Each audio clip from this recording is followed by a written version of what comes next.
Во новата учебна година за учениците од 1 до 3 одделение остануваат хартиените учебници. Четвртооделенците ќе учат по електронски учебници. Министерката за образование Мила Царовска уверува дека учебниците и дидактичкиот материјал во дигитална форма ќе бидат збогатени со мултимедијални содржини, а придобивките ќе ги видат и професорите и учениците. Учебникот е само едно средство преку кое што ги повторуваме знаењата кои што сме требале да ги стекнеме преку истражување. Учениците ќе бидат повикани да разгледуваат различни извори на информирање. Не е учебникот тоа кај што ни ќе седнат и во PDF ќе читаат. Промените се добродојдени, но не смее да бидат избрзани, вели професорката Елизабета Секирарска за телевизија 24.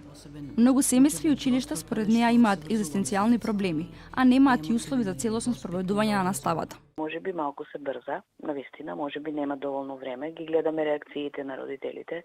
Може би треба да се помисли малку на оние реални екзистенцијални проблеми што ги имаат училиштата низ државата, дел од училиштата.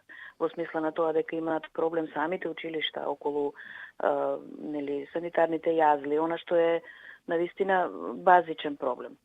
Каде е тука местото за интернетот во такви средини и слично. Значи тоа се некои реални потешкоти кои може би треба да се земат во предвид и треба да се надминат пред да се оди на ваков чекор.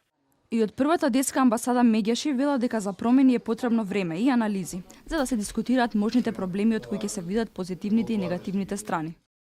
Загрижува опасноста од дополнително класно раслојување и нееднакво што ќе произлезат од разликите во економските можности на родителите, зачнато со неможноста дел од нив да обезбедат компјутери или таблети за следење настава на своите деца.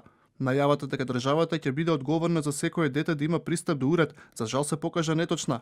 Државата не успеа да обезбеди доволен број уреди, па децата истите ги добиваат преку индивидуални донации, но и преку заеднички акции. И по горните одделенија од следната учебна година ќе имаат електронски учебници кои етапно ќе се воведуваат во наставата.